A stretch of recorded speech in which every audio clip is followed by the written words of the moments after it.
get a small exposition of VoIP, understanding the little things you should be aware of, especially across different vendors, encoding languages, and then of course the importance of securing yourself and encrypting your traffic when you're dealing with VoIP systems. Good. Next time, John, just let us know what you don't know. I mean, you can prefer to hear all the mess. I didn't do the alphabet soup because doing the alphabet soup can be insane. It takes a long time, so it is what it is. All right, quick thing on voice over IP in itself takes telecommunications and puts it onto the IP environment. The problem with that is standard telecommunications have dedicated switches on circuit level versus IP being packet switch. The problem with packet switching is not designed to be real time. So we do our best to get near real time when it comes to VoIP, something that you should expect that you'll have a level of latency no matter what when you communicate with somebody on a VoIP network. The other problem with that is when telecommunications in general was never designed to be secure either. In the sense of basic telecommunications, you will always have clear text communications that will be faster rather than encrypted communications because it offers more overhead. So the next thing that you run into is, of course, how do we avoid people being able to capture, listen to our traffic, and or determine and get other things out of it.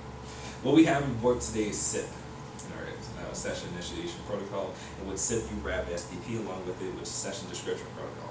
In SIP, you will have an entire text basis for how you initiate your calls between one point to another. Doesn't matter what vendor you're utilizing, but the other issue you run into is codexes and how you're doing your encoding versus decoding. So, was it G726 dot whatever else you're utilizing, Z729 are your two major current ones when it comes to video and voice. However, is that the only standards out there? No. What I've actually put on the board right now is a application called LinPhone. And it's one of many free applications you can get out there. You can reconfigure outside of what it's originally intended for on their website and deal with other encodings. I've got everything from PCMU, PCMA, what else is up here? SpeedX. I've got OPUS. I can do a couple of Cisco-based ones. I can enable other encodings or disable the ones I don't have. Because if the other side of the communications is expecting a specific encoding type, and I don't have it enabled, then we won't be able to communicate properly. Can we have a means of modifying and change that internally? Yes, it just takes more time. So the more of these you have enabled, the better. 9 times out of 10, each and every one of them have different bit rates in terms of how much data size is going to be required for each one of those as well. And of course, quality along with your VoIP communications. So, what do we use VoIP for? Everything. Why are we putting everything on the IP environment? It's cheaper. Alright, but the more we put on IP, the more we have to be able to secure IP. So 9 times out of 10, what are you looking for in terms of VoIP security? Encryption. Can you encrypt your traffic? How can you encrypt your traffic? What are you trying to encrypt? The first recommendation we do with VoIP is separating the data and the actual call initialization, the managerial stuff. So when I do SIP in itself, I call out to my call manager, try to figure out who I'm inviting to a call. It goes to their call manager through the internet and any other proxies that may be involved. Then of course I finally get to the client, which in this case I have 2 different soft phones. One for my base operating system, which is Netrunner OS Linux basis, and on the virtual machine that I have running, it has the exact same phone, which is the LinPhone, but that virtual machine is technically 3 hops away. Alright, then of course that stuff goes to the internet to talk to the call manager that is currently set up between the 2 clients. It is currently clear text, and I do not have any limitations on bandwidth controls. So once the call manager actually initializes 2 devices and says, yes, you can talk to one another, it'll be a point-to-point or direct communications between. It's the idea. Now, separating out the media and the call like that can be difficult because one, calling out to the call manager saying, I need to know what their IP address is and where they actually are in terms of how I'm going to do my direct communications. After that is established, and no longer my data does not have to go to the call manager unless I set up a proxy. Why would I set up a proxy at the call manager level or as an organization? So I can monitor the calls themselves, and or if any key exchange issues happen, I can maintain them and manage those things on my side rather than the actual client or customer having to deal with that. Cisco has a tendency to do so. Asterisk, if you pay for their services, have a tendency to do so. There are many other vendors that exist out there that may or may not set up proxies that have intercommunications and handle all of your security for you versus you doing it yourself. If you want to do it yourself, can you set up certificate bases? Yes. The most common encryption used between initializing calls TLS, because you do a transportation layer encryption from one point to another, or tunnel. Could you do IPsec? Yes, both are acceptable, and in the DoD, that's actually what most people go for, IPsec with TLS, and rapid those two things. Can you encrypt the media stream? Absolutely. There are two ways you can do it. There's SRTP, which is basically just encrypting it with either SSL or other encryptions that are out there like TLS. Or there's ZRTP, which has a tendency to use my key as your key exchange, and then whatever other encryptions you choose to wrap with it. The only thing that changes between SRTP and ZRTP is when I actually do my key exchange. ZRTP is between the media streams. So when I make the point-to-point connection between the phone and another phone, all right, they will do the key exchange there. The phone call's already been initialized, it just takes a little bit more time. Or I can do it when I actually make the invite. But now that means the call manager and all proxies have an opportunity to touch that particular key. So if any of them have been compromised, then that's when the key would actually be stolen, then I can listen to transmissions afterwards. So there are always different ways where you can do your key exchange. Good. So the point of actually this little exercise I'm going to show you guys is Wireshark capturing unencrypted calls. That's hard to see, by the way. I don't know if It is hard to see. Oh. I know because they got the lights on all. Yeah, so I just don't that video is going to die once I do it. So you guys don't mind, do you? Everybody good? Yeah. Lights off. Got my virtual machine running. I've got my phone 1 and then phone 2. Well, phone 1, phone 2. So I'm going to make a call to phone 1. Answer the call. You can hear me talk. Right, and I have Wireshark running as it captures the SIP, which has already been done to initialize everything. And then RTP, which is actually the communications between one phone and another. So I have all those in the clear text variant. With Wireshark, I can actually click on the telephony page up here, look at my VoIP calls, and it will actually tell you the difference between the two invitees. Who you're calling from and where you're calling to. You'll see the actual SIP information in terms of their address, whether or not whatever username, at, and of course the domain that it's calling to. The protocol you're utilizing, SIP is not the only one, it's just the most common being used to date. One, because it's lighter than any others out there. Of course, you have different variants like signaling sub 7, what's it, TPM? TDM, I apologize. And then last but not least, H.323, which is also in the environment. If you see any of the other protocols, it will tell you what type of initiation protocol you're utilizing. Now, can I potentially listen to the call? Yes, my system is running hard in terms of memory, so I'm going to kill this. After doing so, you'll actually be able to go back to your telephony services, look at your VoIP call, and you'll see that the status of the call is complete. It's hung up. I have the beginning and the end. That's basically it. If it said partial, you missed part of it at one point in time or another. Maybe you missed the call actually getting started. You only caught portions of the RTP, but you saw the call end, or the vice versa. And of course, anything that is currently running, it will tell you the status is initialized. Good? So the next part of that will be, of course, how it gets decoded. Now, the biggest problem I'm having with my system is, every time I run the decoder on this laptop, it dies. So I don't know, memory, let me kill this. Luckily for me, I did another capture earlier this week, and I can load that. Downloads my captures.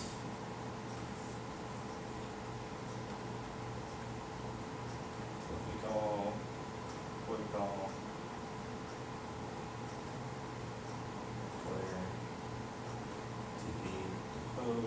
Alright, so this is how it would look encrypted if I got decoded information. This was ZRTP for the encryption that we utilized. So it's going to sound like static when you hear it. I'm going to increase my sound. This is an encrypted call utilizing on VoIP. Even though I'm able to figure out it is RTP, I won't be able to listen to it because it sounds like this.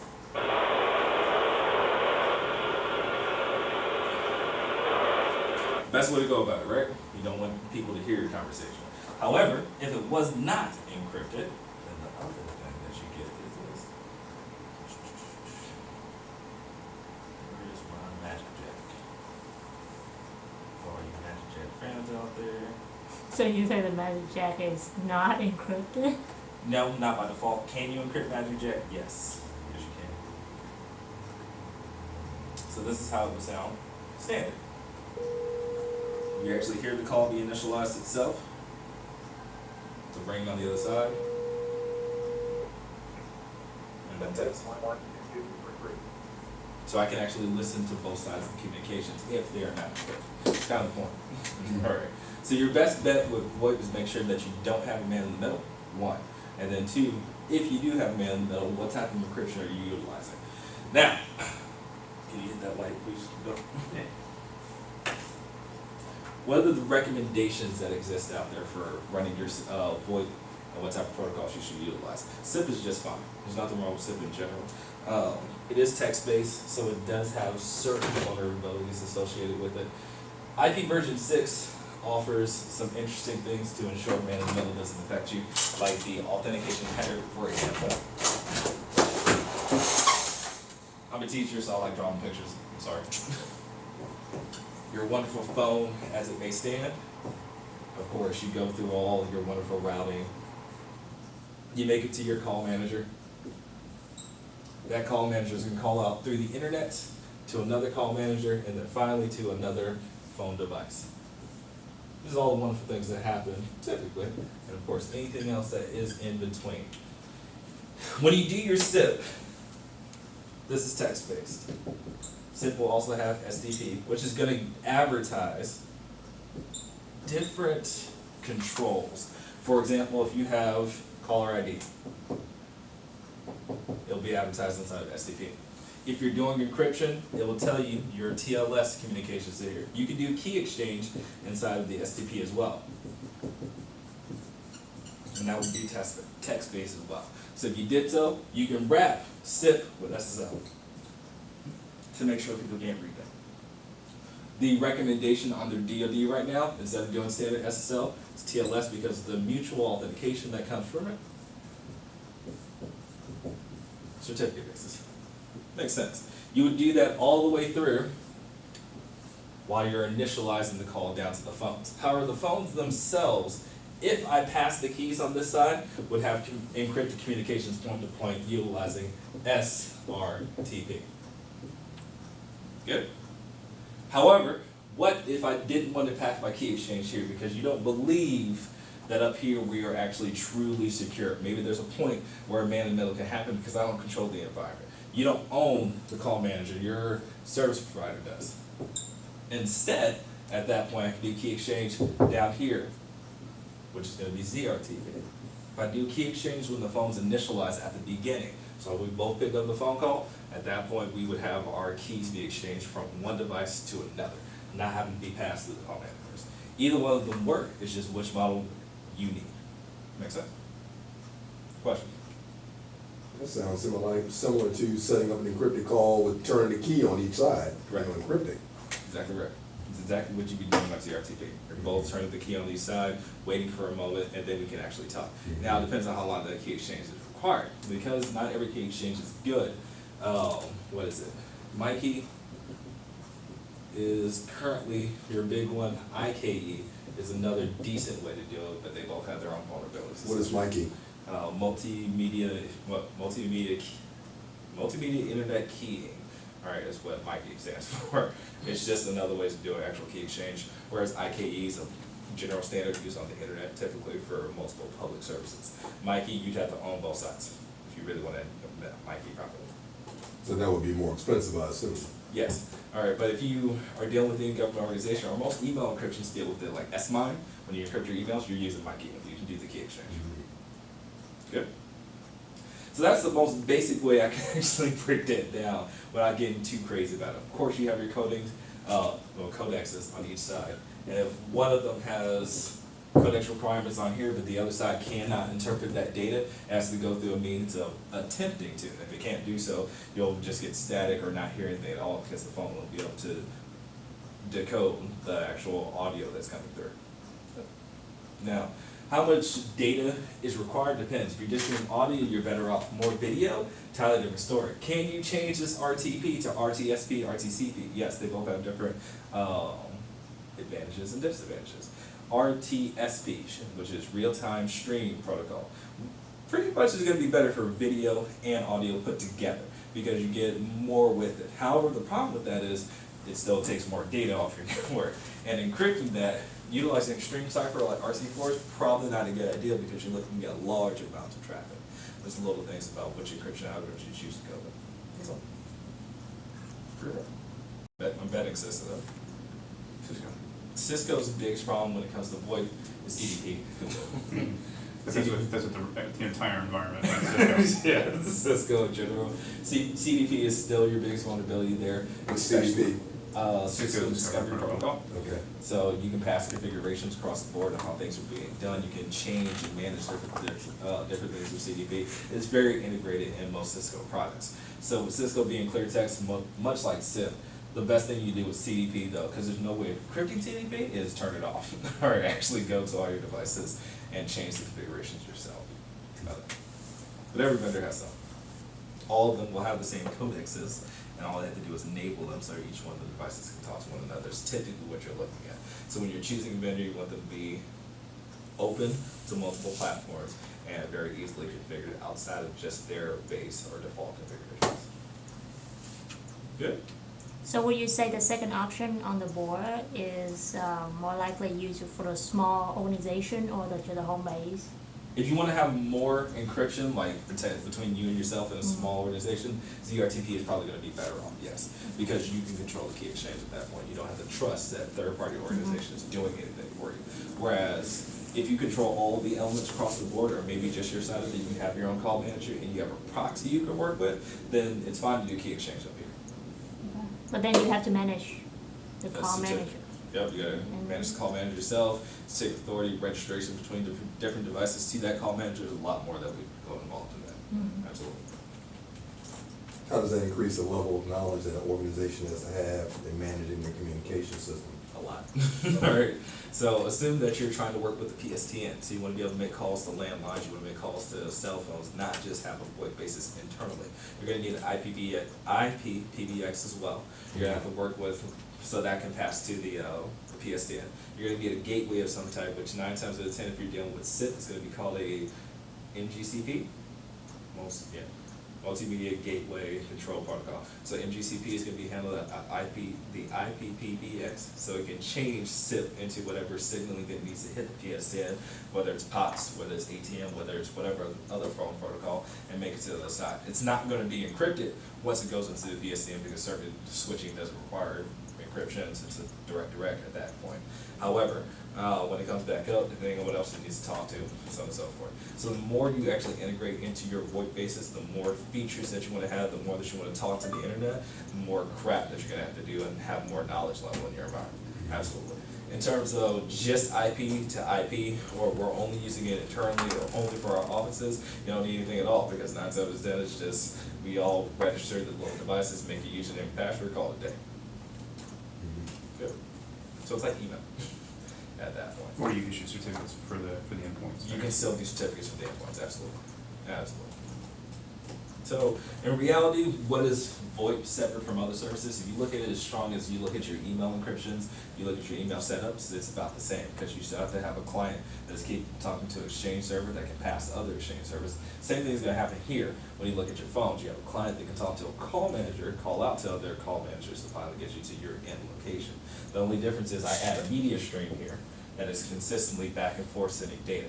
The issue with that though is being able to see your application data. That's the next part. Because you have texting that you can do, instant messenger processes, you can actually send files, or I can send you malware and inject malware into that media stream. So there are a couple things that still come up inside of the VoIP environment that people don't think about. Layer 2 segmentation on the switch, we're of course going to have VLANs, 802.1q trunking, so that way your devices can do the signaling path and the media path, and they're not technically on the same logical collision domain.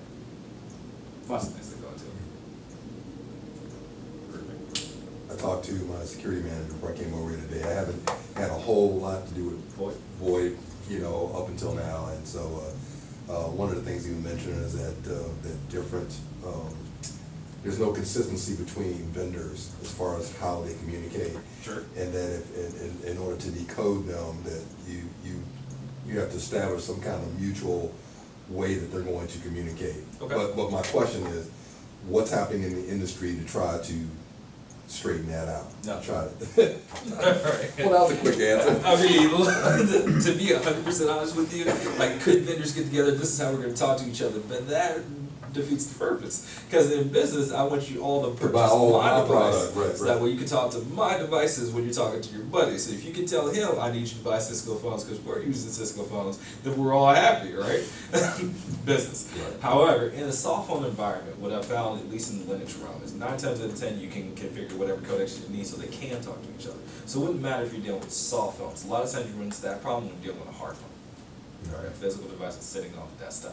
But when you deal with soft phones, now you're bridging your data right next to your VoIP bases, and you have to make sure that you have some type of separation inside of the OS just as much on the network.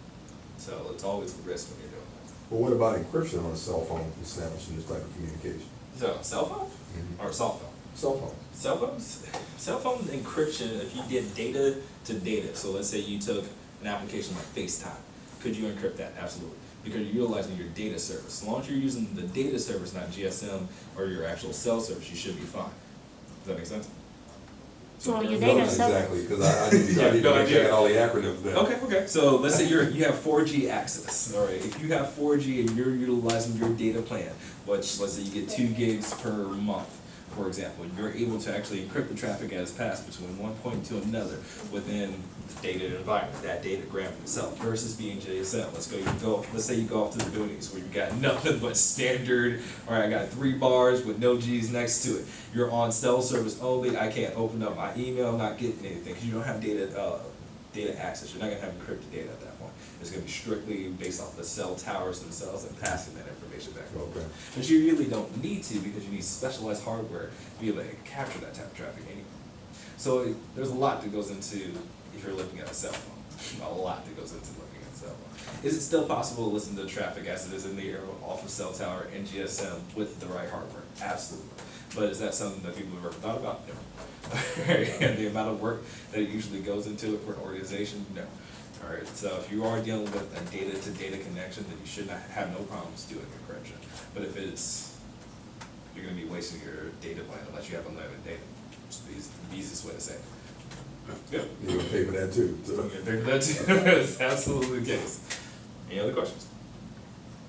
VoIP is not a bad idea. You just got to know what the vulnerabilities exist for. The biggest thing for VoIP is I can snip it, I can listen to the traffic. If you don't want that to happen, you got to encrypt.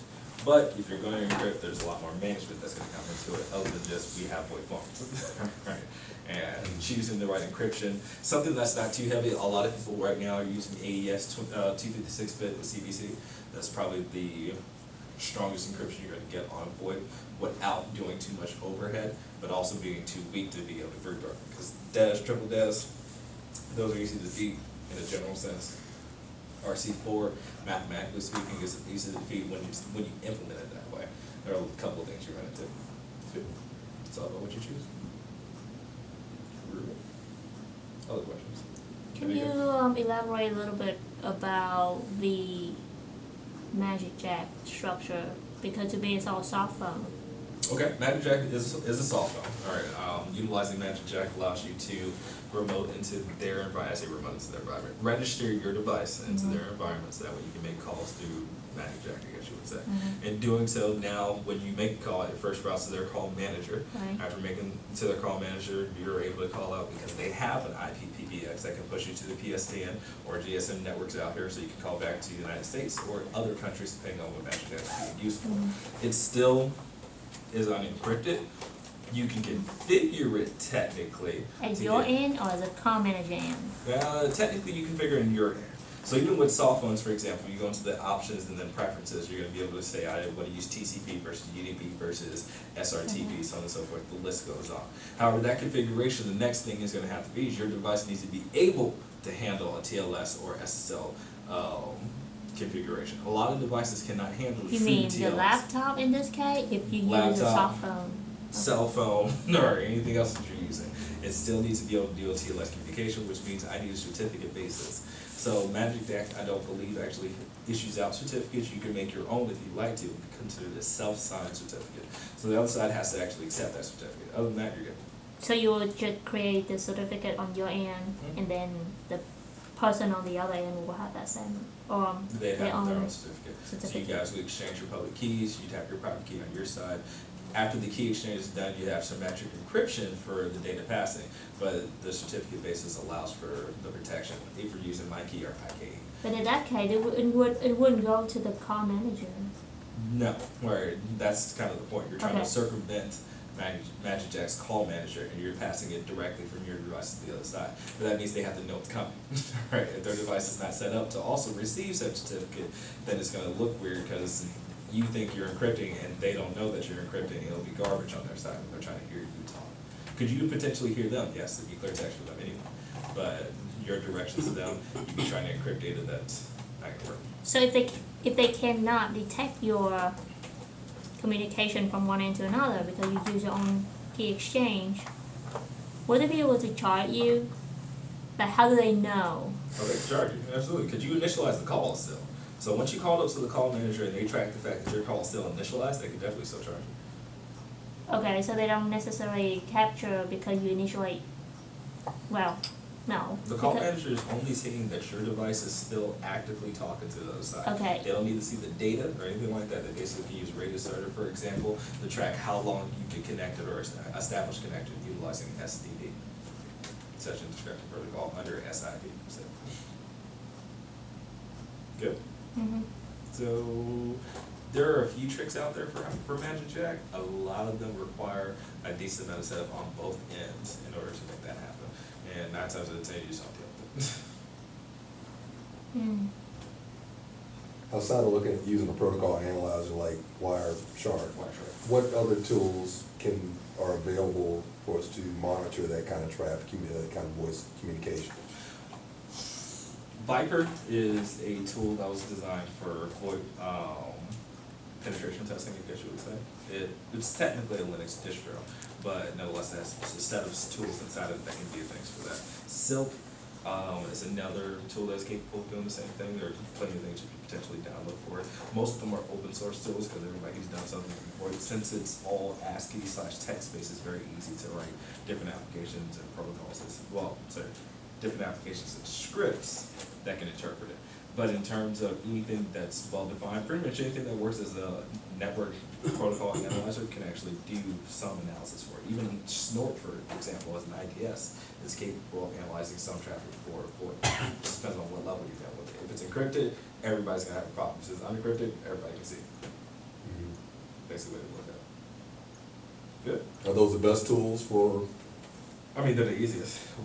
Wireshark does it the simplest. Hey, you have VoIP traffic in here, it tracks the timestamps associated with it, it tracks where it's coming from, so it can break down. Even if I was capturing 20 or 30 different calls being made at one time, all of them on different sessions, it would break them out for those who are part of the same conference, it would break those into that one conference. When I do the decoding, I can choose one side to listen to or multiple sides to listen to in order as those timestamps are set. See? But we're talking about some serious bandwidth if you're doing that, right? I mean. Yes, right. Depending on the organization, for example, if I was attacking Phoenix TS, for example, and they have a lot of conference calls going on because 3 people are in a meeting, then you have your sales guys in the back who are talking on a VoIP basis. Absolutely, if I was sitting on the right outside the router, for example, while traffic was passing out of it, I would just be capturing all day and be able to listen to each one of them. How robust would your systems have to be to capture that kind of traffic? Capturing isn't the problem. Trying to decode at the same time is the issue. Okay. So you probably want to do your capture first, and then after you stop your capture, later do a decoding process so you can actually look and listen to the traffic. Because you're going to put a lot of stress on the system doing that. Absolutely. Absolutely. Is that it? All right. Curious. Any other questions, Jason? You look like you got to keep. Well, no, I'm grinding some gears on the portion of the node between the call manager and the actual device. So most of the Cisco devices I've seen use in larger production environments, they're essentially switches built into the back ends of the phones. Okay. So you've got usually one drop that goes to a workstation or an endpoint, right? Okay. And then the other part of that is connected to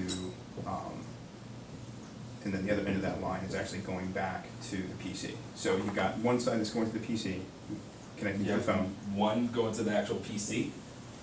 Yeah, from the back of the phone. So, Okay. all right, so it connects to the phone because the phone actually is a switch in the back end of it. Okay.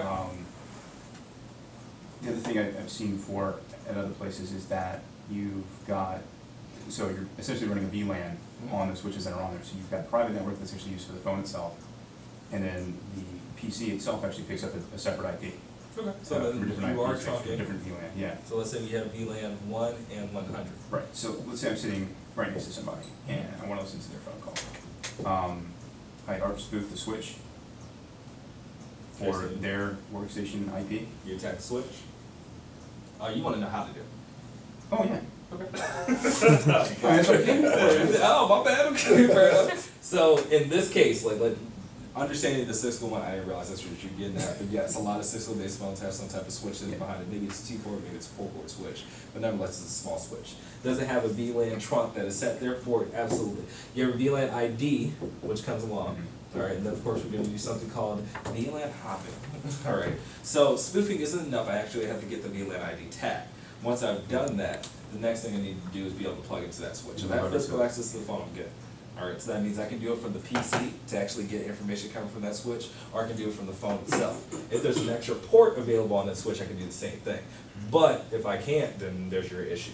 So listening to the phone call with this PC, I can definitely listen to the phone call. All I need to do is be able to get the... Yeah, well, that one I know you can get off of that one. I've seen the pilots for those. I'm trying to... So the PC connected to the phone, but let's say you're Remotely? You're connecting to the same switch. I'm still connected to the switch. Yeah, in other words, like you're sitting over there and I'm sitting here, but we both terminate at the same switch on our Okay. local connections. So we have, so one line comes in, we still just have to VLAN hop to get over to the other side, so. Yep, so you VLAN hop. So let's say I had a third VLAN, for example, because you have another person connected to that switch. Same thing is going to be true. A lot of people would tell you I need to unplug the phone, so that way the phone can actually reinitialize, call out the request request out. I would see the VLAN tag that's associated with it. Once I have the VLAN ID, then I would do an ARP spoofing with that MAC address information, and I've done my job. I'm able to communicate as if on the phone, the switch would pass information to both of us, not knowing what to do with it essentially, and I can actually listen to the communications. That is true. So, what most people actually would do as an attacker's perspective, instead of trying to spoof, I can choose one of two things. I can break your switch and put it into hub mode, but your port security shouldn't allow for that. The second thing is to force your switch into, put my port as a span port. If I can span port off of or mirror everything on that switch, then I can also capture the traffic. Those are only two real options at that point. Span porting, now the real question is, can I tell that directly to that switch? Can I SSH it? Can I log into it so I can set up the span port? Oh. Yeah, the remote management's probably available, but Yep. yeah, until then it wouldn't be. Done it would be some type of remote communication to that switch, so that way I can actually talk to the switch, force it into a span mode, so that way I can get mirrored copies of the information. Those are my options if I can touch the switch. But again, if that's not the case and I can touch the phone, unplug the phone, plug it back in, have it do the gratuitous ARP by calling out, I can capture the VLAN ID tag, so I can spoof the MAC address and the VLAN, the VLAN tag, and I'm good.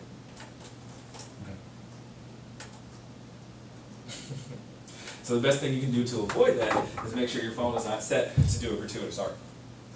It's one of the good things you can do, so it's not consistently pushing you out. Yeah, I see the request, so. Yeah, and then of course 802.1x, so that way it knows directly where to pass the information, and having a static CAN table rather than having a dynamic. The dynamic going to be assigned every time the next request, yeah. Correct. They're gratuitous, so that's good. Good? Anything else? Alright guys, so it's a little after 7, we still have beers if you want to drink.